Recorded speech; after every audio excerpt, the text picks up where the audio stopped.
Estamos na oitava de Páscoa e gostaria de partilhar com vocês uma meditação que eu fiz, que eu preparei sobre o Evangelho deste próximo domingo, que é o Domingo da Misericórdia, o segundo domingo do tempo pascal. E, como sempre, farei essa meditação me fazendo ajudar por alguns panos que estão aqui e que usarão das técnicas, das ferramentas do Bibliodrama Pastoral. Então, já lemos o trecho, no princípio já escutamos este trecho.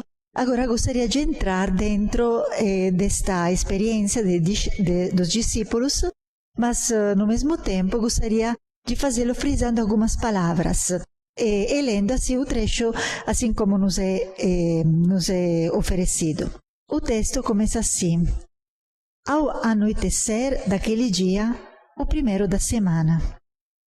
Estamos no anoitecer. Gostaria de representar e de sublinhar este anoitecer através deste pano roxo escuro. Escolhi este pano roxo escuro porque este pano, a cor deste pano representa as cores da noite. A noite chega e começa a escurecer o dia. O que faz? O céu começa a perder a sua luz e começa a entrar o escuro, a escuridão, as trevas. Entramos dentro o que significa o anoitecer.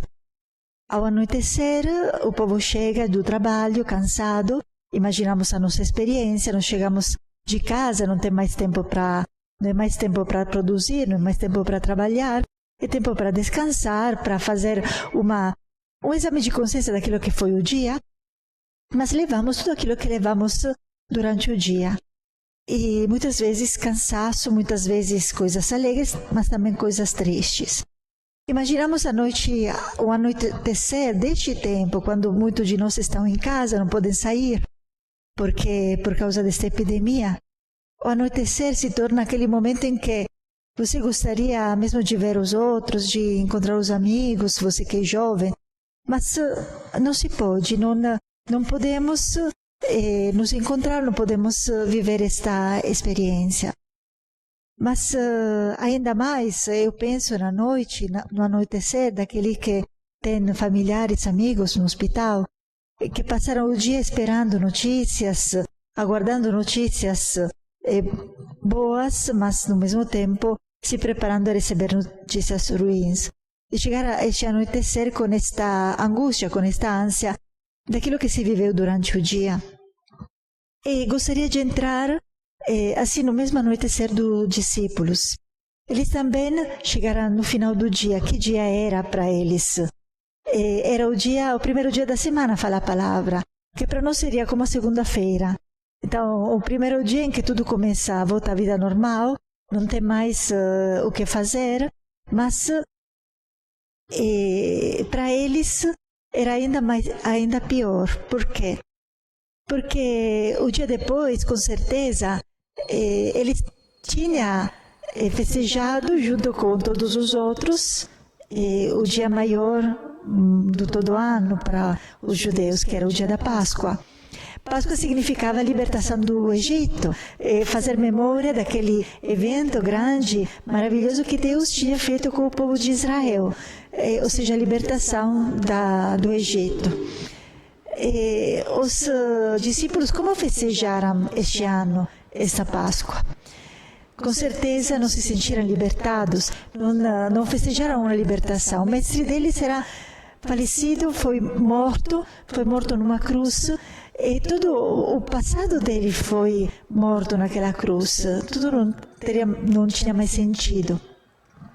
E neste anoitecer não tem nenhuma experiência de libertação, porque eles estavam fechados com muito medo por causa dos judeus que estavam lá fora, que poderiam matar eles, assim como tinha matado o mestre.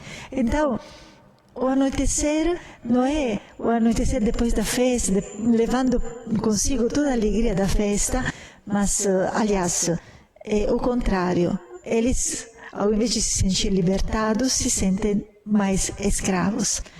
E pensamos também nós, na nossa Páscoa também, nós festejamos outra Páscoa, né? Eles tinham festejado a Páscoa judaica, nós festejamos a nossa Páscoa da ressurreição, mas também para nós, quem sabe se conseguimos viver esta libertação? Provavelmente não. Provavelmente nos sentimos ainda escravos deste vírus que está lá fora e que não nos permite sair.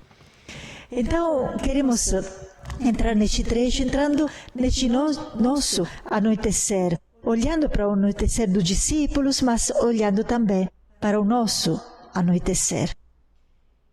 E junto do anoitecer, gostaria de colocar uma segunda palavra, que é medo. Vou ler para vocês. Estando fechadas, por medo dos judeus, as portas do lugar onde os discípulos se encontravam. Estava mesmo dizendo isso, tem medo de sair. Mas uma outra característica desta noite, o medo, que represento também aqui com este pano escuro. Este pano escuro que representa as trevas. Ainda uma vez a noite, mas a noite espiritual, aquele medo que entra e que mostra a escuridão, ou melhor, a escuridão que cobre as certezas, que vai tirar tudo aquilo que era certo e vamos entrar na escuridão. Então, o medo é uma característica de todo mundo, uma característica que é em qualquer lugar do mundo. Em qualquer tempo, em qualquer lugar, sempre o homem experimentou o medo. E talvez também nós experimentamos o medo. Talvez nós experimentamos o medo neste momento em que, como falava, o vírus está lá fora, medo de perder a vida, mas muito provavelmente, por muito de nós, o medo maior é de ver que os nossos familiares, amigos, poderiam perder a vida. E ainda pior, o medo maior acho que seja que nós mesmos poderíamos ser aqueles instrumentos de morte para os outros, se não cuidamos disso, se não cuidamos de não transmitir o vírus. Então, quantos medos, mas ainda aprofundando este medo pode ser também do futuro. O que será da nossa vida? O que será da minha vida? Agora que perdi o trabalho, agora que a economia vai ser destruída, o que será do meu futuro? Como poderei comer? Como poderei ajudar minha família? Como poderei levar para frente a vida? Mas, ainda uma vez, gostaria de relacionar o medo dos discípulos aos nossos medos, porque João não tem medo de dizer, de nomear o medo dos discípulos. João escrevia quando já os discípulos tinham saído do medo, porque ele já tinha saído daquela porta, já tinha saído daquela casa e já tinha dado também a vida, mostrando a coragem. Então, por que falar do medo? Por que não fazer como aqueles autores da Idade Média que, para falar dos santos, eles não falavam do negativo deles, só o positivo, só os milagres, só parecia as pessoas que não eram nem humanas, porque ninguém de nós pode ser só positivo. João não teve medo de dizer que os discípulos tinham medo. Por quê? Para nos dizer que o medo faz parte de nós e que não temos que ter medo dos nossos medos.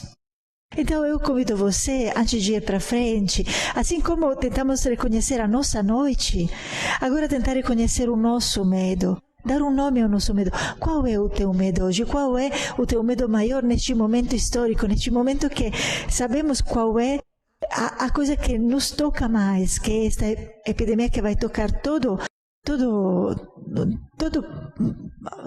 a parte da vida. Então vamos reconhecer, dar um nome ao nosso medo. Mas gostaria agora de sublinhar uma terceira palavra. A terceira palavra é lugar.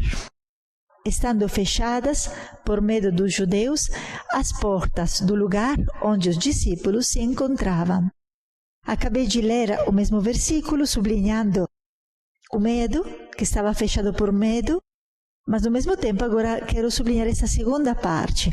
tem um lugar, essa porta fechada, onde os discípulos se encontravam. Então, gostaria agora de representar aqui este lugar, mas gostaria de representar, vou momentaneamente colocar de lado o medo e o anoitecer, e vou colocar aqui, representando como uma estrutura, as quatro paredes de uma casa. As quatro paredes que, pelo quais uso cores não tem um particular significado, estas cores, é só para representar, assim, esta situação de lugar, esta casa onde os discípulos neste momento se encontravam. Represento esta casa assim com uma porta que coloco aqui e que sabemos naquele momento estava fechada. E o que tem neste lugar? Podemos dizer, neste lugar tem o anoitecer, aquela escuridão que entra e o medo. Mas junto com estes tem ainda uma coisa que muda tudo, que represento com este pano vermelho. Tem a comunidade. Tem a comunidade, ou seja, aqueles discípulos que não ficaram sozinhos, não ficaram chorando em si mesmos, consigo mesmos, sozinhos, não. Aqueles discípulos que mesmo no anoitecer, mesmo com medo, estavam juntos, e tudo muda. Eles buscam juntos, eles tentam encontrar juntos, eles se consolam juntos. Com certeza, eles choravam. Não era tudo certo, não era tudo tranquilo, não. Tinha o anoitecer, tinha o medo. Isso ninguém tirava, mas tinha comunidade.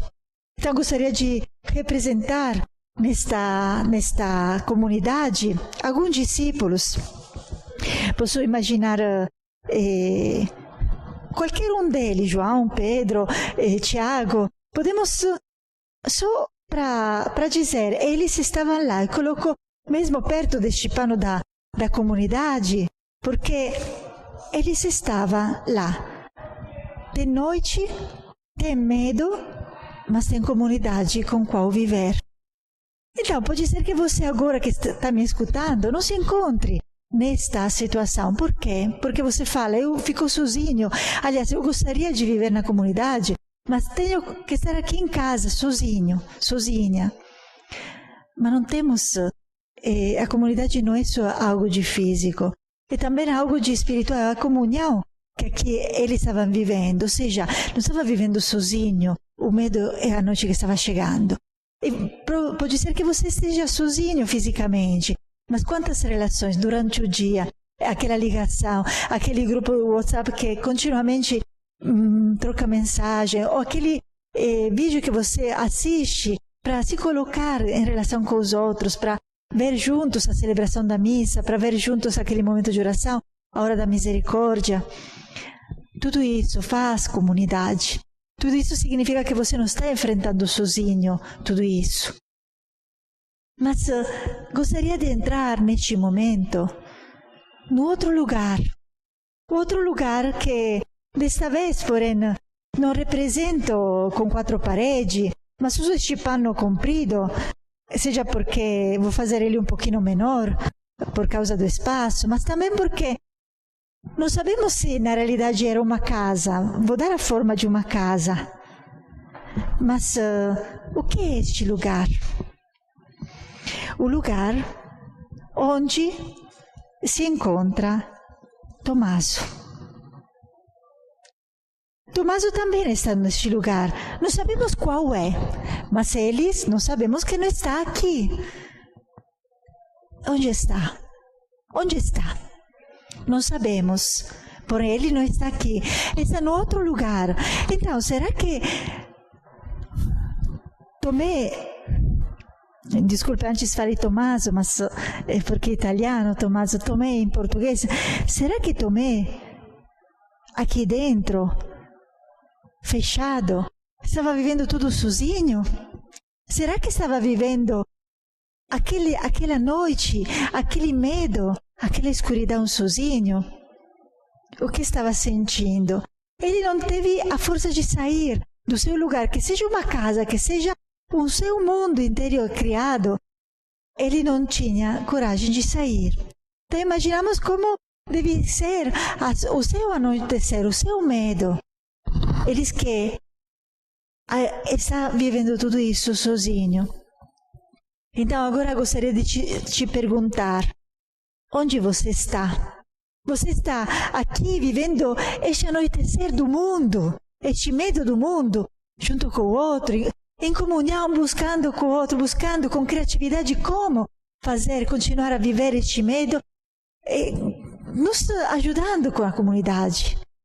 Ou você está vivendo seu anoitecer, seu medo sozinho, porque a coisa é muito diferente.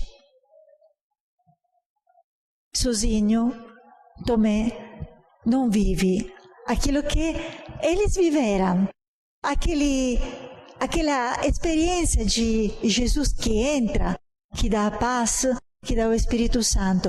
Ele não viveu, porque se tirou fora, não estava. Onde você está? Qual é o seu mundo? É o mundo cheio dos outros? É o mundo em que eu estou chorando sozinho sobre a minha vida? Mas continuamos porque aqui tem uma quarta palavra que gostaria de sublinhar. Tomé, chamado Dídimo, que era um dos 12, não estava com eles quando Jesus veio. Os outros discípulos contaram-lhe depois: vimos o Senhor. Toda vez que eu lia este trecho, até agora, até estes dias que parei para meditar sobre isso, eu pensava nesta cena.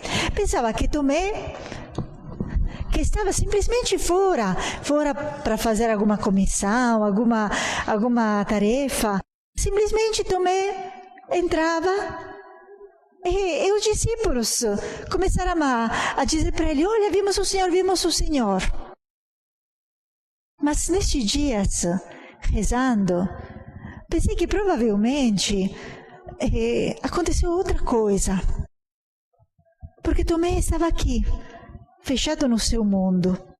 E muito provavelmente, porque a palavra não fala que Tomé voltou para lá. A palavra fala simplesmente que Tomé não estava. E que os discípulos falaram com ele: vimos o Senhor. Então imagina estes discípulos que, com aquela força, né? Aquela porta que se abriu, estes discípulos que saem, vai. Onde vai? Vai procurar Tomé. Onde está Tomé? Onde está Tomé? E me lembra agora uma outra frase da Bíblia. Vamos voltar no Gênesis, porque a Páscoa nos faz voltar ao Gênesis, uma nova criação.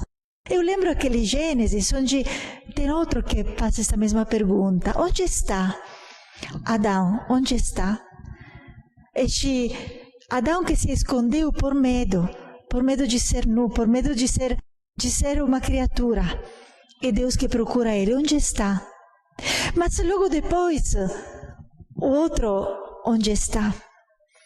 Aquele que Deus fala para Caim: Caim, onde está teu irmão? Onde está Abel? E sabemos o que responde Caim: sou eu o guardião do meu irmão? O guarda do meu irmão? Aqui, eu percebo que nessa nova criação começa também a criação de uma nova fraternidade. Eles começam a se perguntar: onde está meu irmão? Onde está meu irmão? Porque eu tenho que procurar ele, porque eu me sinto o guardião dele, porque eu tenho que comunicar a ele a verdadeira vida. Eles vão vão procurar. E a coisa linda é que sabemos qual é o nome de Tomé. Lemos no trecho. Ele se chamava Dídimo, que significa gêmeo. Gêmeo. Onde é meu irmão? Que não é só meu irmão, mas é o meu irmão de sangue. É o meu gêmeo, aquele que foi criado comigo, no mesmo ventre, no mesmo momento, e que é carne da minha carne, porque sabemos que o gêmeo nasce assim, que tem os zigote, não sei se chama assim em português, que se divide, carne da minha carne. Eu sou o guardião do meu irmão, eu tenho que ir procurar o meu irmão, porque o meu irmão que está na morte, que está ainda esperando, ou pode ser não esperando, mas está fechado no seu medo, que possa receber uma notícia. E isso nos interpela muito, muito fortemente. Você se está perguntando onde está seu irmão? Provavelmente você tem irmãos e irmãs que estão neste momento assim, naquela noite, naquele anoitecer, naquele medo, sozinhos. E que não sabe que tem uma palavra de anúncio que pode receber. Você está procurando seu irmão? Qual é o irmão que você tem que procurar? Qual é o irmão, a irmã que Deus te pede? Onde está seu irmão? Onde está sua irmã? Que você tem que ser o guarda dele, dela. Quem é? Onde está? E gostaria, então, entrar ainda mais neste outro, não vou ler todo o trecho, porque já lemos antes, né, mas já sabemos a história. Mas sublinhei agora que eles vão lá e falam para Tomé, vimos o Senhor. Vimos o Senhor. Este é o anúncio. Mas nós sabemos que diante deste anúncio, Tomé responde: eu não acredito, eu não creio. Até que não toco aquela ferida, até que não coloco minhas mãos naquela ferida, naquele buraco dos pregos, eu não acredito. Acontece também a nós, assim, que você, quando vive uma experiência forte de Deus, muito provavelmente você pede, sente a força de ir para os outros e de dizer: vi o Senhor, encontrei o Senhor, olha, o Senhor está vivo, o Senhor é verdade, existe. Mas quantos acreditam na sua palavra? Mesmo se você vai com sua alegria, porque lemos, os discípulos estavam cheios de alegria. Eles foram dizer, mas as palavras, o testemunho, não é suficiente para ele acreditar, porque precisa de uma experiência verdadeira. Mas gostaria neste momento de frisar, de sublinhar, de entrar ainda dentro deste trecho, pensar que provavelmente estes discípulos que foram lá dizer a Tomé, vimos o Senhor, falaram também outra coisa. Ou pode ser que não falaram explicitamente, mas que falaram com a sua alegria. Tomé, você não acredita, mas vem conosco, vem ver a nossa alegria, vem ver como a comunidade mudou, vem ver como a comunidade está vivendo. E me lembro aquele momento em que Jesus foi seguido por João e André, no princípio do Evangelho do João, é que eles falam para o mestre: Jesus, mestre, onde você mora? Vinde e vede. Eu acho que neste momento os discípulos que queriam ver, que queriam experimentar, falaram: vinde e vede. Venha e vê o que está acontecendo. Venha e veja o que está acontecendo aqui na comunidade, como a comunidade está alegre. E isso aconteceu porque Tomé de verdade, 8 dias depois está lá. Então, esses discípulos voltaram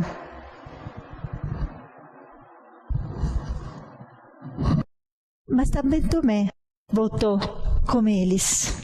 Também Tomé chegou aqui na comunidade. E como vocês viram, eu não tirei o pano da escuridão e da noite. Não tirei porque queria deixar para este momento. Porque Tomé está lá,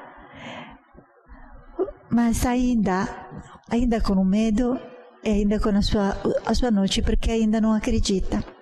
Mas depois vou entrar nisso. E Tomé vai lá. Mas por que vai lá? Porque foi atraído pelo testemunho deles. Ele não acreditou, mestre, mas acreditou que aquela comunidade dava uma oportunidade de viver melhor aquela noite, de não estar sozinho. Foi chamado a viver com o outro. Então agora vamos para nós, para a nossa vida. Será que nós somos capazes de atrair os outros na nossa comunidade através do nosso testemunho? Será que nós somos capazes de chamar eles a viver conosco, mesmo aquele que não acredita? E agora eu me pergunto para vocês, será que nós somos capazes de atrair o irmão dentro da nossa comunidade? Será que o irmão está atraído por nós, por aquilo que nós vivemos, pelo testemunho que nos damos de alegria, de beleza de estar juntos? Nós somos capazes de oferecer aos irmãos, mesmo aquele que não acredita, uma experiência de comunidade que pode ser aquela experiência que depois ajuda para eles encontrar a Deus? Mas vamos continuar lendo ainda uma vez esta frase que 8 dias depois já lemos. Os discípulos encontravam-se lá, Tomé estava, e estando fechadas as portas, Jesus entrou, pôs-se no meio deles e disse: a paz esteja convosco. Depois disse a Tomé. Não vou para frente porque aqui toda palavra é para ser sublinhada. Então, quero sublinhar a palavra experiência. Experiência por quê? Porque Jesus desta vez entra, as portas estão fechadas. Eu aqui deixei ainda a porta aberta, mas coloco de novo as portas fechadas. Por quê? Porque na realidade tinha ainda a porta fechada de Tomé. E Jesus entra nas portas fechadas, na porta fechada de Tomé. Entra e onde vai? Logo a Tomé. Eles não sabemos o que faz. Fala logo: passa vocês, a paz esteja convosco. Isso tinha falado já antes, mas não faz a mesma coisa de antes. Ou seja, Jesus não fala de novo: recebei o Espírito Santo. O Espírito Santo já tinha dado à comunidade, mas ele vai logo a Tomé. Por quê? Porque ele vai dar a resposta a Tomé, daquilo que precisava Tomé. Tomé não precisava do Espírito Santo naquele momento. Ou melhor, o Espírito Santo tinha chegado a ele, tinha feito a experiência do Espírito através da alegria dos discípulos, através da comunidade. Mas aquilo que ele percebeu, aquilo que ele esperava, era uma resposta para a sua pergunta. Até que não toco, até que não coloco as minhas mãos nas suas mãos, nos seus pés, nos seus buracos, nos pregos, eu não acredito. Então gostaria neste momento de frisar que Jesus vai para dizer uma coisa diferente a Tomé, mas respondendo à sua necessidade, não à necessidade da comunidade. Então também aqui para nós uma pergunta: como o seu irmão, a sua irmã, precisa ser alcançado? O que podemos dizer para ele? O que podemos fazer para ele para tocar seu coração? Como podemos alcançar o coração dele, tocar o coração deles com uma resposta que seja resposta para a vida dele, concreta, não uma coisa geral para todos? Então, cada irmão, cada irmã tem que ser amado assim como ele quer, como ele precisa ser amado. E vamos então entrar nesta experiência que o Senhor sublinha, o Senhor proporciona. E quero sublinhar aqui a palavra corpo. É um encontro que se dá através do corpo, através de mãos, de lado, de feridas, de buracos, através de corpo, através de um contato. Toca, veja, experimenta, usa os teus sentidos. Põe teu dedo aqui, olha as minhas mãos, estende a tua mão e coloca no meu lado. E não seja incrédulo, mas fiel. Ele proporciona a Tomé, desculpe se às vezes falo Tommaso, mas é o nome italiano, né? Proporciona a Tomé uma experiência de profunda unidade com o corpo também. E que quero representar assim, neste modo de unidade. Mas por quê? Eu quero ir no profundo disso. Porque mostrando o corpo, e usando o corpo para responder a Tomé, assim como ele queria receber a resposta, ele nos fala que o corpo é bom. Que o corpo, mesmo aquele corpo desfigurado, mesmo aquele corpo arranhado, quebrado, aquele corpo é bom. Nós, cristãos, quando escutamos falar do corpo, né, temos sempre aquela dificuldade. O corpo foi desprezado, foi porque levava o mal, levava à luxúria, levava a procurar o prazer.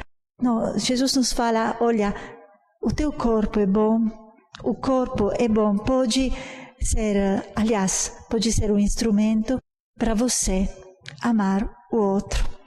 Como Tomé se sentiu amado? Vendo aquelas feridas, vendo aquele corpo. E neste momento nós podemos imaginar quanto para nós, para a humanidade, está sendo significativa esta colocação, porque nós percebemos aí, hoje, mais do que nunca, como o corpo seja um instrumento de amor. Qual valor tem uma carícia, um abraço, um aperto de mão, um toque, que agora não podemos fazer, que agora temos que evitar, mas quanto bem nos faz e quanto sentimos a falta dele, porque o corpo é um instrumento para passar, para transmitir o amor. E Jesus, usando este corpo, mostrando este corpo, mostra, através do corpo, os sinais do dom da sua vida para a humanidade, para Tomé. Então, o corpo doado, ferido, foi o dom de Jesus para a humanidade. Quanta dor sofreu Jesus. A dor daqueles açoites que estava recebendo, a dor dos espinhos que entravam na sua carne, da sua cabeça, a dor dos pregos enquanto perfuravam a sua carne. Quanta dor.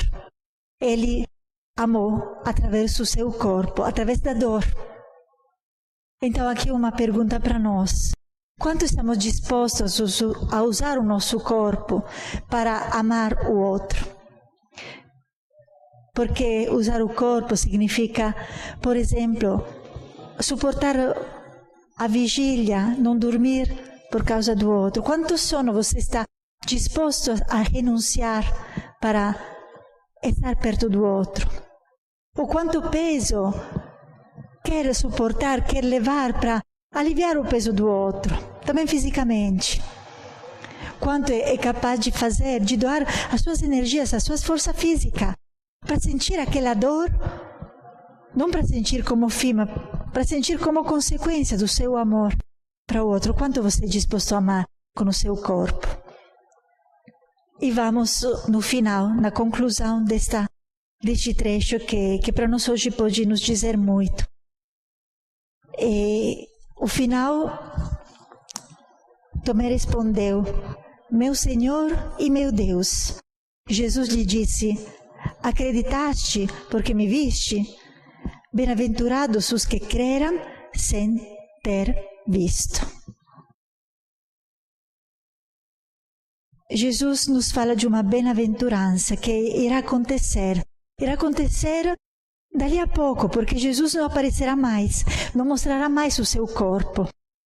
Mas bem-aventurados quem crê, quem vai crer também não tendo visto. De fato, Jesus se mostrou, e quero fazer essa unidade entre Jesus, que assumiu no seu corpo o nosso medo, e assumiu no seu corpo a nossa noite, o nosso anoitecer, porque Ele não se mostrou perfeito, se mostrou com tudo isso, com os sinais daquilo que tinha assumido de nós. Mas esse Jesus, com estes sinais do corpo que assumiu tudo isso, aparecerá só por alguns tempos, por alguns dias, mas depois não aparecerá mais. Aliás, aparecerá alguns santos, alguns privilegiados, mas não na normalidade. Então, Jesus, vou tirar este pano dele, porque Jesus não aparecerá mais.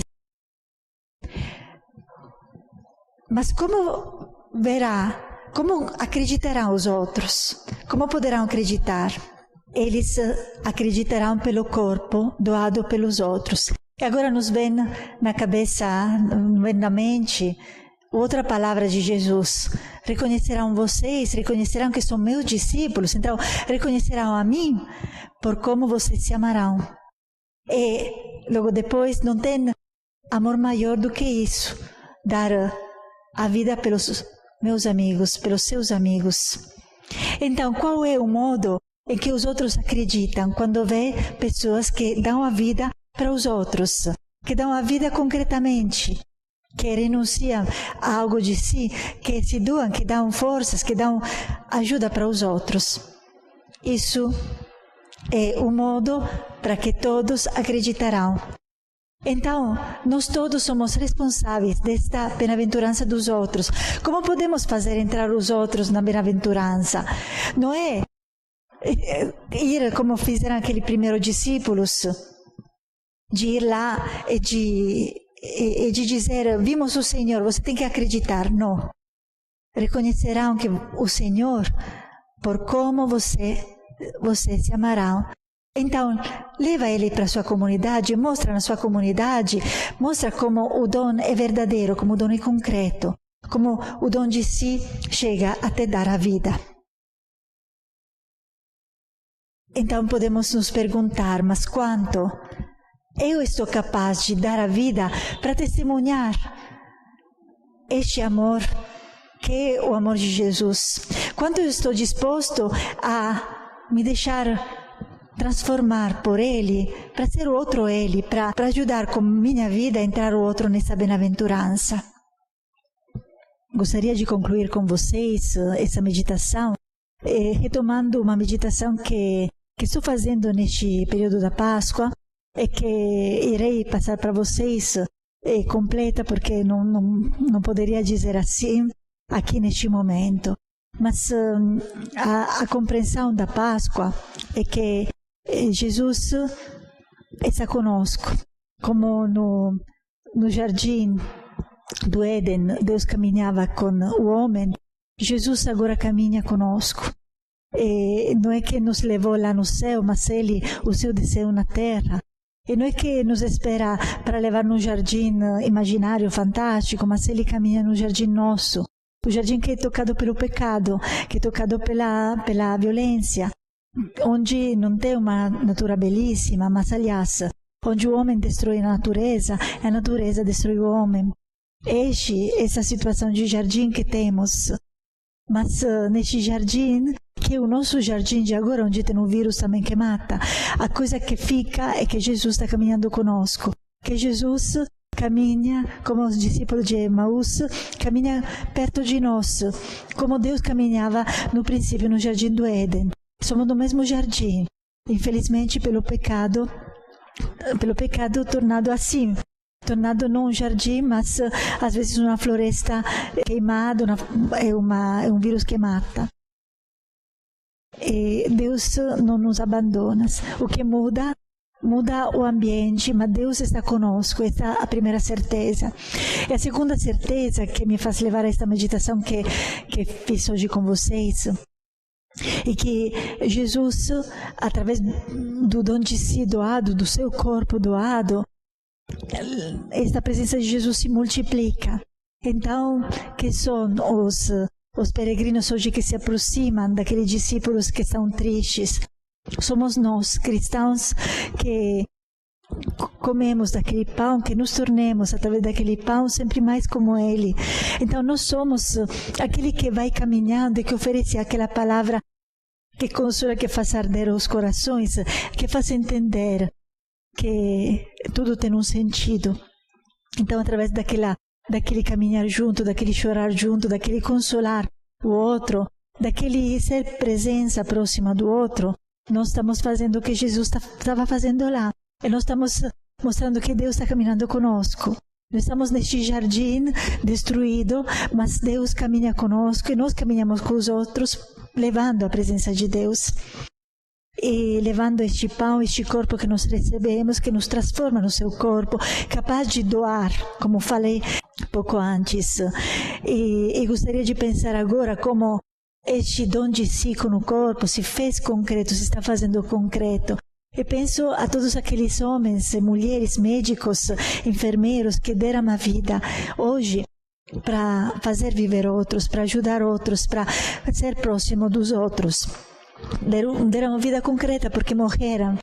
Eu sinto que no dom de si, no dom do corpo deles, se repetiu este mistério do corpo doado para amor e para chegar àquela experiência do amor de Deus, aquele fazer acreditar o outro. E eu sinto que na experiência de Tomé, não falei antes, acrescento agora, que ele não acreditou por ter visto Jesus. Não acreditou por ter visto Jesus ressuscitado, porque ele já tinha visto Lázaro, mas já tinha visto alguém ressuscitado. Não é que isso fazia dizer que Lázaro era Deus. Não é que isso fez dizer a Tomé que Jesus era Deus, mas ele, porque creu, porque ele viu o homem vivo, mas tinha consigo todas as chagas, aquelas feridas ficaram, mas não sangravam mais, estava, mas não doía mais. Isso dava sentido a toda a vida de sofrimento vivenciada. Ou seja, só Deus podia tornar aquela experiência de morte experiência de vida. Isso dava sentido a toda a história dele, a toda a história de sofrimento. É por isso que só Deus podia fazer isso. Porque só Deus podia fazer uma obra nova que não era ser homem perfeito ou ser uma pessoa humana perfeita, mas ser uma pessoa humana também com aquelas dores, mas viva, mais alegre, mas cheia de vida. Então, um Deus que faz uma obra nova num corpo martoriado. É isso que foi aquilo que fez Tomé acreditar, não na ressurreição, mas ver que o corpo martoriado tinha ressuscitado e que não doía mais. Então, neste momento, eu quero lembrar, estava falando, todos aqueles homens e mulheres que estão dando a vida hoje, porque na vida doada, naquele corpo doado, naquele corpo que assume o sofrimento do outro, até dar a vida por o outro, outros podem acreditar. Eu posso acreditar, porque Deus continua caminhando conosco, Deus continua a dar a vida. Então, depois iremos aprofundar, passarei para vocês toda esta meditação que eu fiz, que ainda estou trabalhando, mas temos a certeza que Deus está caminhando conosco. Mesmo neste momento de vírus, nesse momento em que o mundo parece desaparecer, não desaparece. é transformado, é pior. Aquele jardim não é aquele jardim magnífico, mas é um jardim que faz mal, onde tem algo que mata. Mas Deus caminha conosco. E não pare de acreditar nisso, porque acreditando nisso, nós acreditamos de verdade na Páscoa. Então, boa Páscoa, feliz ressurreição para vocês, feliz domingo da misericórdia, para reconhecer a misericórdia de Deus que não joga fora tudo negativo, mas só resgata, e Ele continua vivendo conosco. Deus continua vivendo conosco.